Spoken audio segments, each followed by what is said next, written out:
Maybe he'll be. I'll give him a copy of this. You know him, don't you? Mm-hmm. Yeah. I've talked to him a couple times. Well, Do you mind if I pull that chair up? That way we can have a little conversation. All right. okay. Relax. Now, will you let me just start at the beginning and tell you how I ended up in the Raleigh school system first, and you can take this off if you want to. But I graduated from Meredith in 1927, and I had 3 applications I was considering, and they were Take the top of her head off. Yeah, that should be about right. We want the eyes about a third of the way. That's better. There we go. There you go. they were good applications, but you lived in teacherages and you taught in the schools in the counties, wherever. Well, Mr. Srigley, the superintendent of the Raleigh City Schools, lived around the corner from us, and he was out walking one day, and he came up to our house, and he said, "Olive, where you planning to teach?" And I told him the ones I was considering, and he said, "Throw them away, tear them up." He said, "You're going to teach for me." And I said, "Mr. Strigley, I did not apply to the Raleigh schools. I understood that you did not employ Raleigh girls to teach in the Raleigh schools because you feared they couldn't handle the situation. I'm not worried about you. Tear them up. You're going to teach for me." So that's how I came to be in the Raleigh public schools. And for 2 years, I was in the old Raleigh High School, the one from which we had graduated, over the back of the First Presbyterian Church. It had a very long front room right over the porch, a water tower on the west side, the #1 fire engine on the front, and I had to get them used to not standing and looking every time a fire truck went out or every time the water tower went over. And there was one boy in the class named Beverly who didn't want to conform. He was very good looking, very nice looking boy. And I grabbed him by the neck of his shirt one day, and I said, "Beverly," I said, "sit down." And I meant sit down. Well, when I told Mr. Daniel about it, Mr. P.S. Daniel was the principal, he said, "Oh, Olive, he has not reported to his parole officer for a while." I said, "Parole officer, what's he doing here in my class?" And he said, "I thought you could handle him." And I said, "Well, I did." I said, "It's a wonder he hadn't knocked me down," but he didn't. He seemed to respect me, and I appreciated that. Then, after the 2 years at the old Raleigh High School, Mr. P.S. said, "I'm taking you to Broughton." And I said, "I understand you're going to do a lot of new things there. You don't want me over there." I said, "I believe in hard work and not play." He said, "I know that." So anyhow, he said, "But you're going to Broughton." So that's how I ended up at Broughton High School, September 1929, and it was great. We had a course of study that included doing things a new way. Mr. Srigley had a woman named Mildred English coming from Columbia University in New York periodically to guide and direct and whatnot. Well, I told my students, I said, "Listen now, we've got 2 hours for the Latin and the English, and we're going to do them. But you also have to do some real work with memory." And I said, "If she walks in here while we are doing some memory work or some grammar work, just forget it. Tuck your books underneath that we're using and don't tell her. And we'll change over and do the kind of thing she wants to see." Well, they just laughed, but they went along with me. And it was a great group of people. Francis Gray Patton's mother lived on Blunt Street, kind of around the corner from me. And I knew Frances Gray very well, and her mother.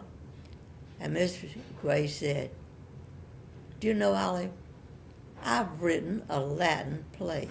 I said, "You have? How'd you know I was interested?" She said, "I heard you were interested in it and you were teaching."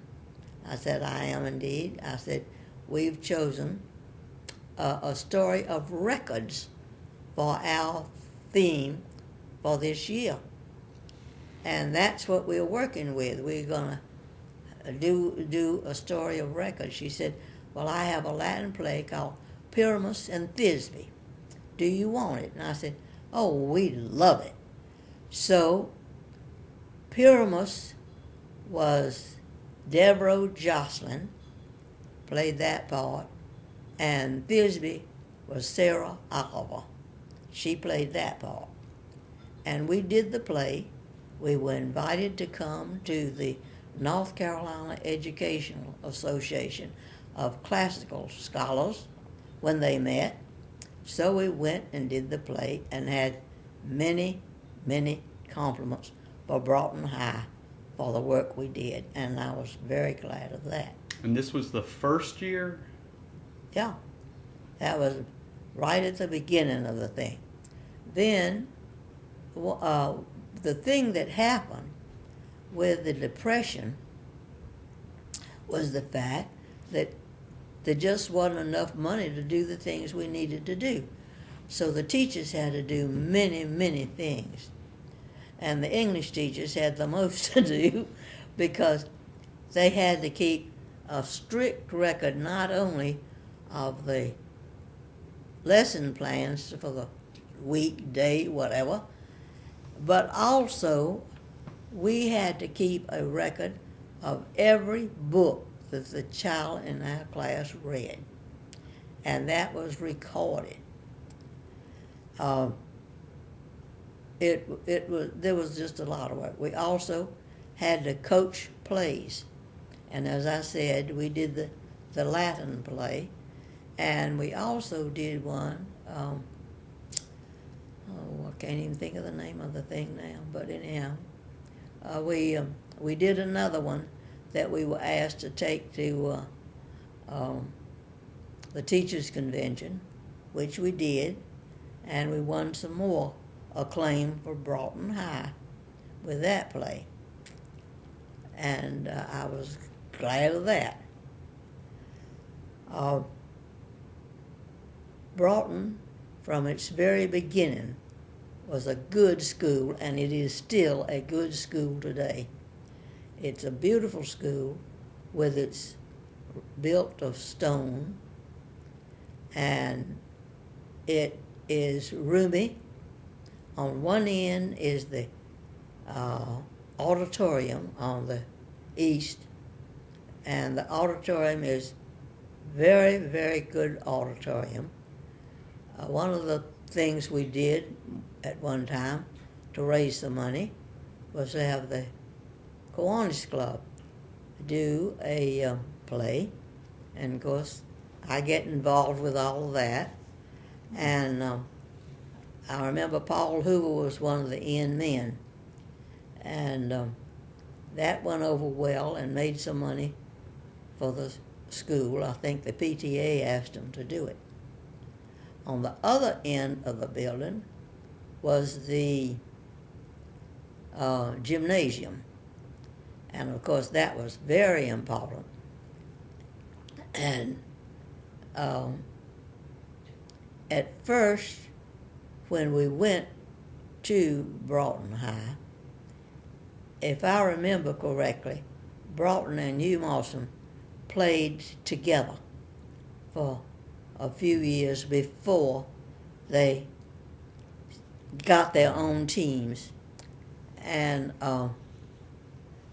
that was good for them to get their own teams and settle on the purple and gold and have the annual called the Ladder Pack, which is capital spelled backwards, as you know. And Ms. Frank Thompson, one of the teachers there, a lovely older woman, wrote this song for the school.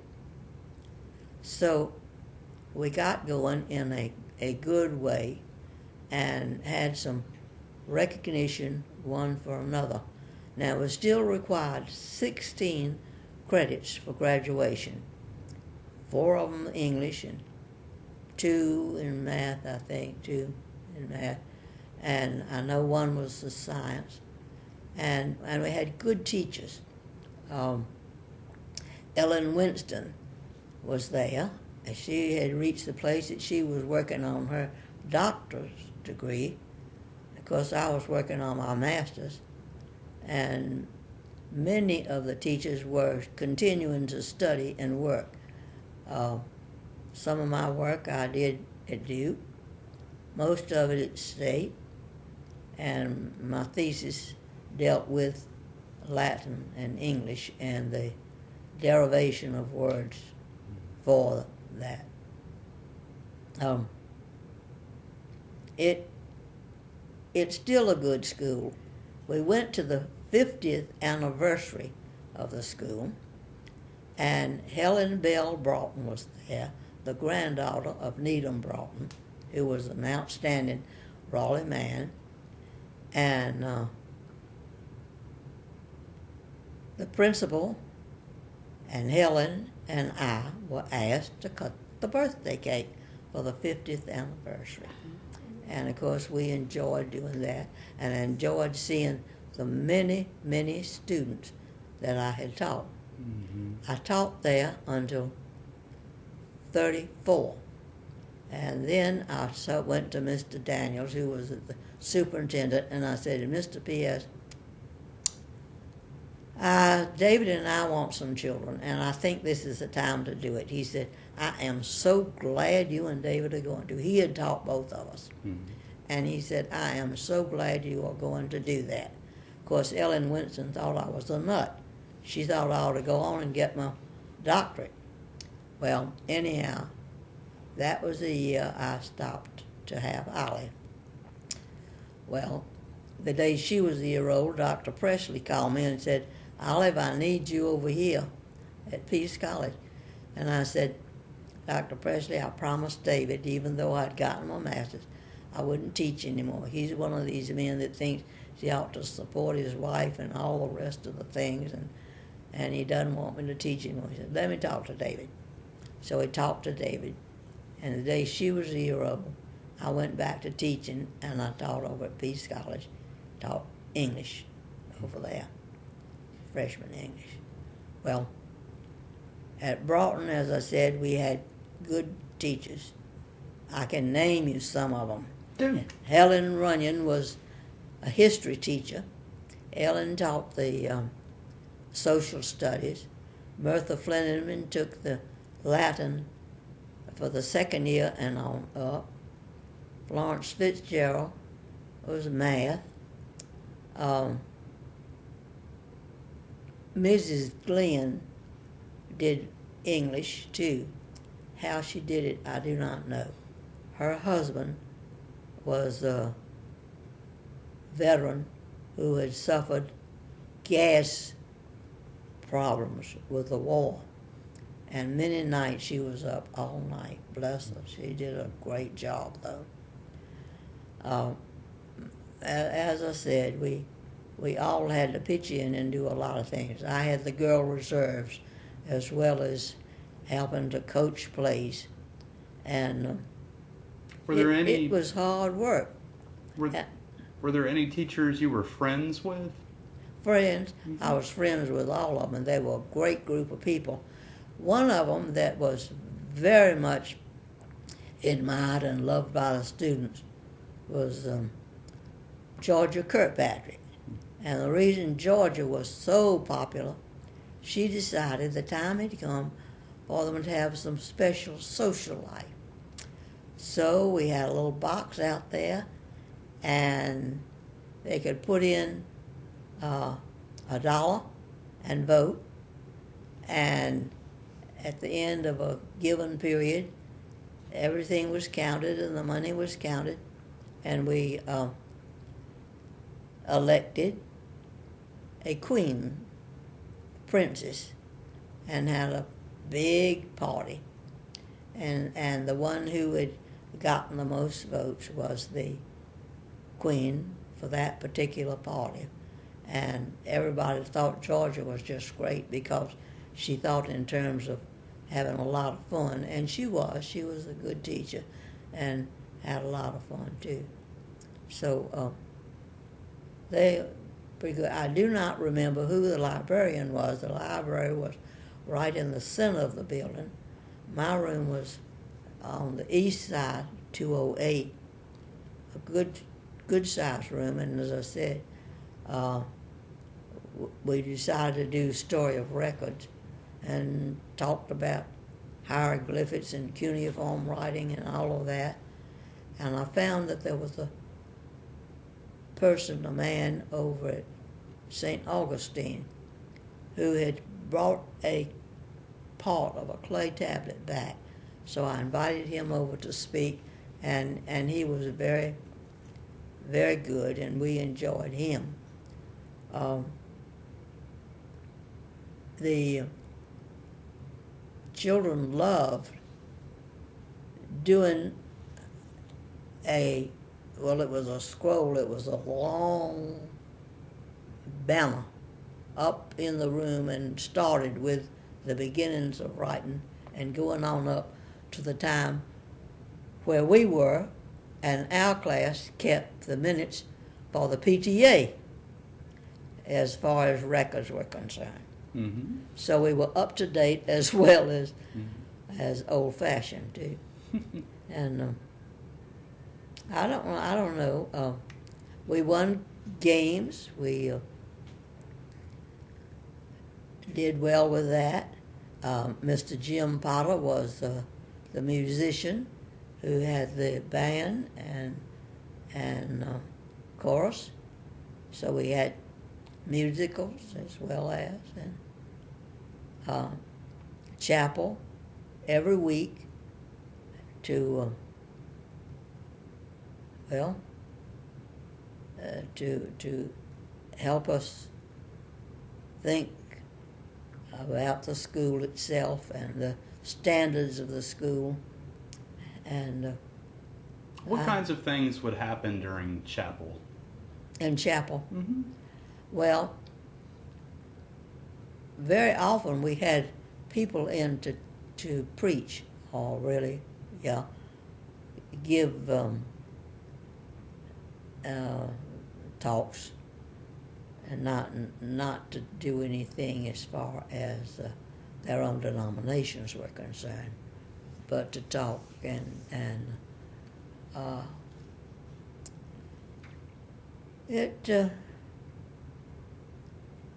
it was just a kind of thing to lift your spirits.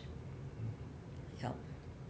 Do you remember what the building looked like before the school opened? No, because I was too busy otherwise. But the building is on a good lot, a very good lot, and the stones make it an outstanding building. How much of it was there, Mother, when you moved in? It was all there when we moved in. Well, they've added to it tremendously. They added to it. They got some property adjacent to it, and that was, they were then able to use it for some practice for the football and team. I heard there was... Otherwise, they went out to the state college Mm-hmm. to practice. Heard what? There was no clock in the bell tower. No. Do you remember that? No. That had to be added later, and was. The parking was on the side. The cafeteria was underneath the auditorium. And one of the things we had to do was to visit every home. It was in the contract. And another thing, we had to do was to take time during lunch hour to patrol the area. There was a store across the street there on St. Mary's Street, and we did not want the students over there. So teachers had to take time to eat quickly and get out and patrol the area, to not let them go across there. How would you discipline students? How would I discipline them? Mothers Well, never had a discipline problem, don't you? I didn't have a lot This of. is interesting, okay? I didn't have a lot of I didn't have discipline problems. You could send them down to the. Well, I do remember one fellow was named John Charles. I won't give you his last name. And he came one day with a note. He said it was from his mother. He wanted to be excused for the day. And I said, no, I'm not signing that. I said, your mother did not write it. Oh, yes, she did. Oh, yeah. I said, where's your sister?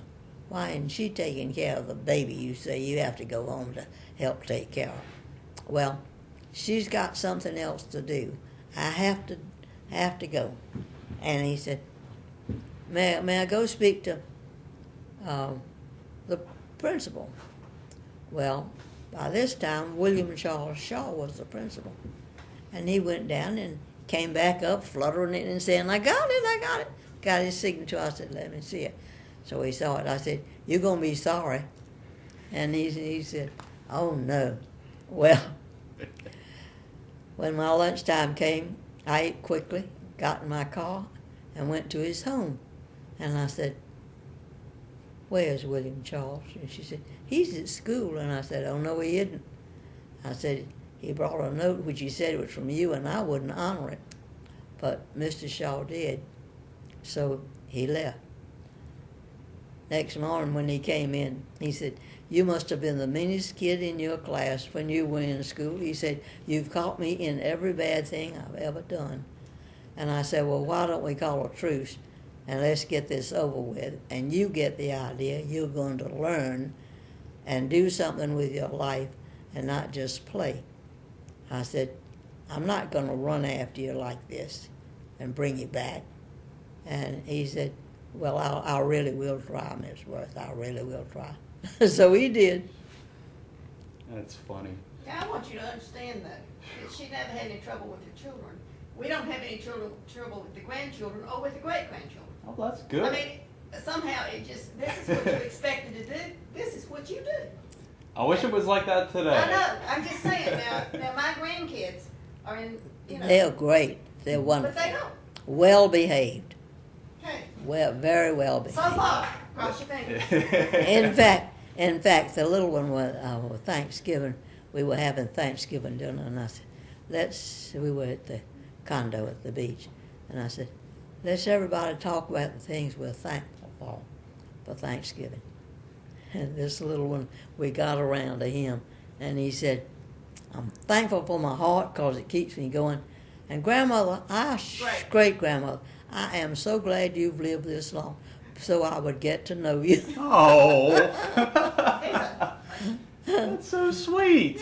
Yeah, he was, what was he, 6.5 at that time, Mother, right? Oh, Yeah. that's nice. Yeah. So, Principal Reed, was that the first principal, I believe? First principal? Mm-hmm. No, first principal was well, see, Mr. Strigley was the superintendent, and the principal of the school was golly, I just called his name a while ago.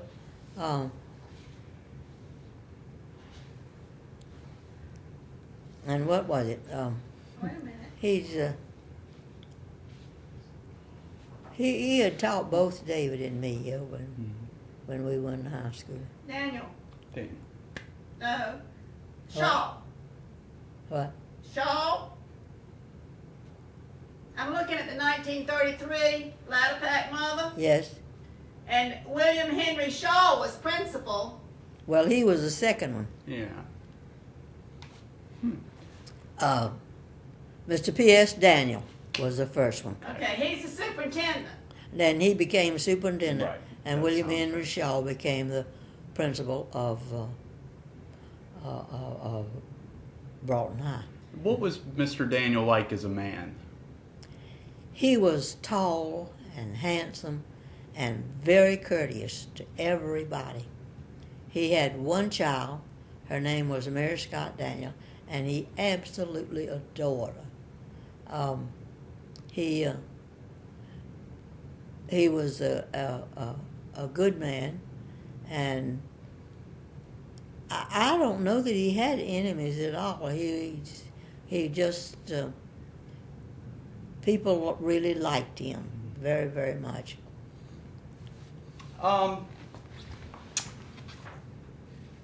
When you reflect back at Broughton all these years later, what do you think Broughton gave to you? To me, Mm-hmm.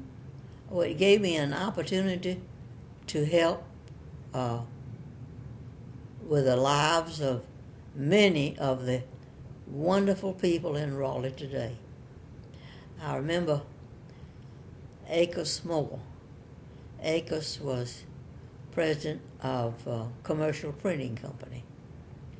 He had a brother named James, and James was studying to be a doctor. Acus didn't do the same kind of work that James did, and his mother got very much upset. So she decided that Acus and Charles, who was his best friend, they played in the band together, and all of it, should be separated. And she said something to the principal about it, and the principal did it. I saw Acus standing in the hall, and Charles, and they literally were weeping. And I said, "What is the matter with you boys?" And they said they were being separated. So I got in my car and went to see Ms. Moore. I said, "Ms. Moore, don't do this to them. Don't expect Acus to do the same thing James is doing. He's not that type. And don't separate these boys. They mean a lot to each other." Well, she reconsidered and changed her mind. Later, many years later, Acus and Macon Crowder had become husband and wife, and they had, Acus was not only on the board of commercial printing company, but he was also on the board of the Triangle area. And he had become the chairman of the board. And I called him up and I said, "Acus, I am so proud of you. I think it's just great, all you're doing for Raleigh and for the whole area. And I just want you to know I'm proud of you." He said, "Good, what can I do for you?" And I said, "Well, I understand you and Macon have a daughter over at Peace. Give some money to Peace College." He said, "I will do it." And so he did. How about teacher salaries back then? Teachers' salaries, I think I was paid $81.50 a month. And then the next year, $87.50. And that included the addition that came from the Wake County School Board, I guess. Not just the state salaries, but they were very low. As I said, it was depression, and they were very low, and we just had to do with it best we could. Okay. Yeah. Let's see. Let me look through my notes and see if there was anything else I wanted to brush on. Mother, I'm looking through this yearbook, Yes. and Kay Brown, Catherine Metcalf was senior president that year in 33. Right. Senior class president. Right, And Acres Moore's picture's right under hers. Right, What right. they're talking about. right. And Kay was one of the loveliest friends I ever had, and so was Koo. And in fact, Koo called me before he died, and he said, I said, Koo, what has happened to you? And he said, I've got heart problem, and I'm not going to be operated on. I'm just going to go on and die. And I said, Koo, I don't want you to do that. But anyhow, that's what happened to him. And he was his president gonna- of what? Durham? he was president of Was it Durham Life? Occidental first, Occidental. and then became a vice president of Durham Life. Well, Buddy Upchurch was president. Remember that in those days, people that were born in the town and knew each other stayed in the city. They became the movers and shakers. And the people that did in that era went to Broughton. That's right. Broughton was the school to go to. And, and then they stayed here and they enriched the state. Mm-hmm. Now, Mother every Friday watches Bill Friday on TV because she knows Bill Friday. You know, Yeah. Daddy did too. So, it's Well, interesting to watch the evolution of things. Well- as they, Sure. When David Jr. Got his first job after he came back from Germany in a wheelchair with his, that's my baby brother, 8 years younger. and they went into the village to eat, and Bill Friday was coming in, and Bill was alone, and he spoke to David and David Jr. and my big David said, Bill, you got somebody meeting? Are you going to eat with somebody? He said, no. He said, we'd love to have you eat with us. Well, that thrilled David Jr. so because he had just gotten a job with First Federal as their lawyer, vice president, and whatever. And it was a real thrill to have lunch that day with Bill Friday. Speaking of lunch, did you have a teacher's lounge? No, not really. The restrooms had to serve in that capacity. We Did any of the faculty smoke? did find a room usually in which we could gather and chit chat and pass on information back and forth, and it was. It really wasn't Okay. a furnished place. As I said, it was the Depression, and we didn't have money to get the things that we needed right away. Did everybody buy their lunch, or did they bring it? Oh, we bought out lunch. Yes.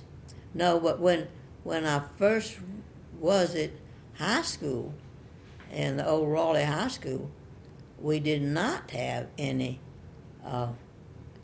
service there, any lunchrooms. Finally, Mrs. Houston decided she was going to make some lunches. I think the PTA helped do some of that. Make some lunches for us, and they were very simple lunches, just sandwiches and that kind of thing. But it took a while for Raleigh to get that. See, I go a long way back. Yeah. Ask Helen, how many classes did they have there every day? Well, that's a good. Classes, usually about 5. We had one period free, and then we had 5 classes a day. Well, you take 2 of those for the special project, and that was good. It was very good for me because we went from a story of records there was a room right next to mine, a little room. Didn't have a light in it, and it was just a small room. And I said, Mr. Pierce, may I use that room? And he said, what are you going to do with it? And I said, I'm going to show these children how to develop pictures. And so we made some little photographs and developed them in that room. And that too brought us up to modern times with the story of records. So we did everything we could think of. Do you ever run into former students today? Oh, yes. Bill Ross is one of my favorites. Trent Ragland is another. And I didn't teach Ed Hip, but I have worked with Ed Hip on the Board of Trustees and on the foundation at Peace College. And appreciate them and their ability. And Bill and Ed Hip and Al Edwards were all awarded Peace College medallions. And So was Mother, too. that was great. Mom, I'm looking at this picture here. Mr. and Miss Nita Broughton, Yeah. Mr. and Miss Catherine Metcalf, and Arch Newbold. Well, Isn't that Mary Eugenie's husband? what? Yeah. Arch. Okay. Well, the thing is, they voted on those things Yeah, for the annual sake. It didn't really amount to I know. much except voting on it and getting the pictures put It into didn't the when I album. was there either, so you know that's neither here nor there. I was just interested in the names that I still know. Okay. Right. Did you ever think that Broughton would be as big and as important as it has turned out No, to be? it is very, very large today. As I said, some additional land was available, and fortunately the school bought it and added it so that they could do some football practicing there, and band practicing and all of that. And it is well recognized because of its beauty and the place it is situated, as well as the kind of people it turns out. And they have Well, it good. was B High School. It still is. Yeah. But I'm I saying think you it must have been between 200 and 300 when we first went there. And we finally had to work it out to have them come down one side of the steps and go up the other, and